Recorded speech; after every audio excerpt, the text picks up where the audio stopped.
the proposal that came out last week. And that concerns me, and I'm sorry about that, but without new taxes or new something, to sort of refresh that, we're going to be stuck with not enough money, no money for CTA, no money for wraparound services. So that's a huge thing. I think it's really important that this board make a decision regarding the timing of, numerous things, but in particular, tuition or tuition increases or no tuition by April, so that the college can go ahead and prepare a budget. In regard to a tuition increase, my first inclination is to say no, because I was a student struggling, separated with no support. You all heard my story, so, and I feel that I was really blessed to have people sort of step in and help me out with housing and different things that I did not have at the time to be able to continue on. I didn't continue in education because I was at an age and at a place where getting a loan for a variety of reasons just wasn't possible for me, nor would I have ever been able to pay it back.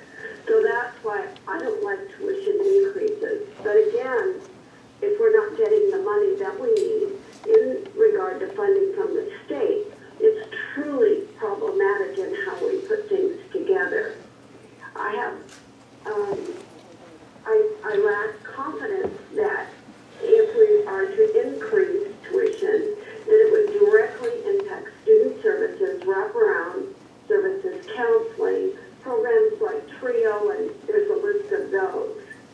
I also would like to say that I think any kind of a rollback on tuition is and would be a nightmare. I think we just need to be very clear. Yes, we're raising tuition by X amount. No, we're not raising it at all. Or we're decreasing it. But I think we need to be firm on that again by next April. We also have other decisions ahead of us in regard to food services, the Titan store, the health clinic, and all those. And where I am very reluctant to outsource, I am much more reluctant when it comes to raising tuition. So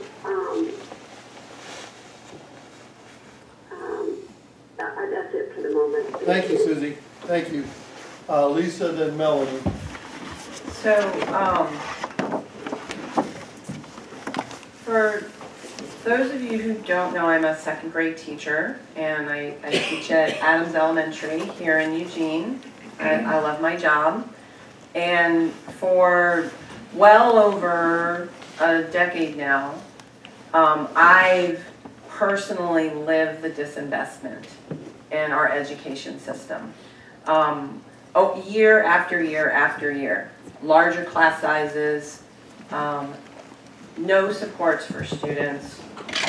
And now we're seeing the outcome of that disinvestment. And I think nobody here has an ideal solution to this dilemma, but based on my experience of seeing how we are not meeting the needs of students in public schools, I have great trepidation in just cutting programs and services and the things that we actually need to meet the needs of students on this campus. I mean, K-12 has been disinvested in, but community colleges have gotten even less. Like when we've seen minor increases in K-12, that's often reflected in cuts to community colleges, right? So I don't want to increase tuition, but I also don't want to make program cuts that take the college to the place where students are no longer successful. So I'm really feeling the need for more information about what we're looking at. Very similar to Melanie. So these scenarios don't help me make a decision because I don't know what it means that if we don't increase tuition, right, no tuition increase, like what does that mean we're cutting specifically? Like I need to know, like, are we getting rid of 10 advisors or counselors? I mean, I heard an idea floated that, I think in the public comment, that we cut everything 5%, right? What would it look like to every department and program in the college to cut everything 5%?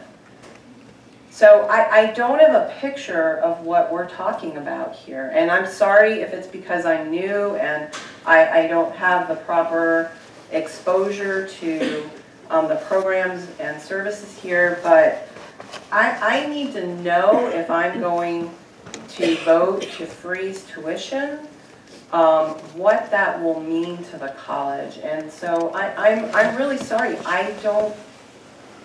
Many of my colleagues here have really expressed their opinions very clearly about where they stand on this issue, but I'm feeling unable to make a decision about this right now because I need to clearly understand what I would be impacting the college, how I would be impacting the college by freezing tuition.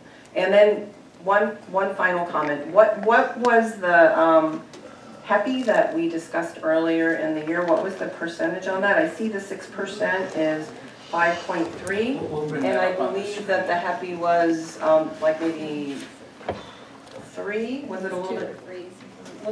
It's in the material. Here it is. So the 2018 HEPI was 2.8%. That'd be a $3.50 increase over our current rates. This shows the other pieces. Particularly compelling here is the cost of attendance at $119.50 would be fully covered by Pell Grant students taking 12 or more credits with an EFC of 1,900 or less. This is about 60% of our current students. We're also looking at other Oregon community colleges that are currently meeting with their boards discussing increases in the range of 5 to 10% for the FY20 projections. Our $6 increase represents a 4.5% increase in tuition. This is a part of a balanced approach. If we are unable to make decisions on tuition and outsourcing services, next month we will bring you additional options for further cuts to faculty, staff, service, and programs. Can I ask one more thing? Go right ahead. I'd also like to see scenario 4 where I don't know why the $6 tuition increase is always linked to reassigning food services and bookstore. I want to see it without that linkage.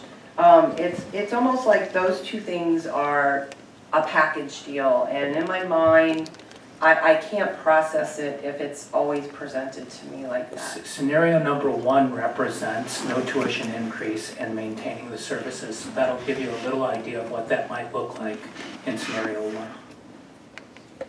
Okay, and what would a $6 tuition increase look like with maintaining those services? So we would add, the $6 tuition increase would be about $1.25 million. We could add that into scenario 1 in the revenue category. Well, where would we have to move other? I mean, what would be the shift, right? So if you, in scenario 4, if you have the $6 tuition increase and you don't reassign food services and bookstore contracted classified staff, then what else is going to shift there? I'm not sure I understand that question, Lisa. I'm sorry. Okay, maybe I can ask you about it at another point, because maybe I don't understand. But the value of it, if you look at the highlighted thing, is a $1.1 million to maintain those services. Yes, the cost I of the see college that. would be $1.1 million. Yes. The factor of a $6 tuition increase is $1.25 million. Not taking action on any of the 3 this evening will give the administration and the budget development subcommittee the work of finding additional. Without any clarity, we'll be looking for an additional $2.5 million, which will involve programs, services, people. Right now, we're proposing a budget, and it's not an easy budget. It has some investments and it has some very difficult decisions, but we're proposing a budget that we think provides the minimal amount of impact to students and staff. Remember, in scenario number 4, even with the reassignment and the outsourcing of those 2 services, no full-time contracted staff lose positions. Now, if we have to go back while maintaining those services with no tuition increase, I cannot make that guarantee. In fact, I can make the opposite guarantee. It will impact staff, and we will have staff that won't be with us. Melanie, and then I put myself in the queue. Okay, so I have 5 different discussion points, okay? So bear with me.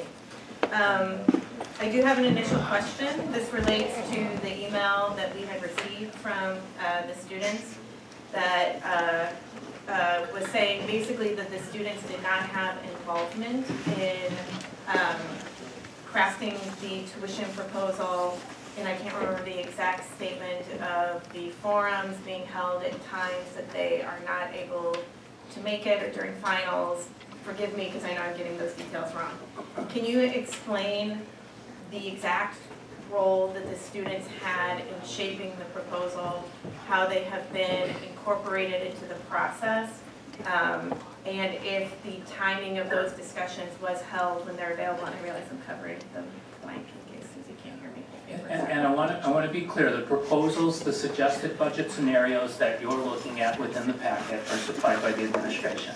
These are proposals that we've come up with to show a balance, an investment strategy with a reduction strategy, as we face to have significantly less dollars, and we're still facing tuition decreases. This is a proposal for us. The Budget Development Subcommittee proposal, and remember the Budget Development Subcommittee did move to you asked for information from the Budget Development Subcommittee, and members of the Budget Development Subcommittee came up to you in January and February and recommended a $6 tuition increase. That's the increase we've put into our proposal also. Students are a part of the Budget Development Subcommittee. I don't have the exact attendance of every meeting when everything was voted on. We had students this week. We very well may have not had both students or a student in some of the meetings. I could get those records as well as we keep them. Students are a part of that process, but they may not approve of the... I get that they're not going to approve of it. I totally understand that. But my concern is if they weren't involved. I also fully grasp that students are unlikely for numerous reasons to attend things like a budget development subcommittee meeting. I totally get that and I appreciate that. But what efforts were made prior to the administration bringing a proposal for a tuition increase forward to the board to engage with students? What overt actions, town halls, discussions, roundtables? My day job, I sit through many of those on the other side of the table. I understand how hard and challenging they are, but they're critically important. There's a lot of information that comes out of these, and I'm curious what of those have been done. Since we're supposed to, in theory, vote on this today, this should have been done with the students prior to it coming to us, and so I'm unclear how that engagement has happened. That's one point. I have 4 more, but I'll pause for a second for that one. Yes, help me with the question there. How were the students brought into the process? Not the So we budget can development. I don't have that information. I can work with Paul and No, ASA to figure out how they might have done outreach to the student groups. Students are invited to the open budget forums. No, Students are a part of the budget development subcommittee. Students are a part of the governance system where it's I talked about understand in that, college Brian. council That's and not, finance I council. understand that. I am talking about overt discussions just with students. One of the things Okay. actually I was going to propose today is that the board holds our own separate session where we just spend time taking public comment from students. I actually would be willing, I would love to actually schedule a meeting 2 weeks from now prior to the April meeting where all we do is take public comment from students on the impact. And I think it's incredibly important that the administration engages in that same type of dialogue prior to it coming to us, and it doesn't feel like that's happened.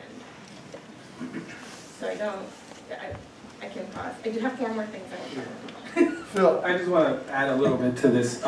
So I know that there's open forums and all that. So City of Eugene, many other government institutions struggle with this.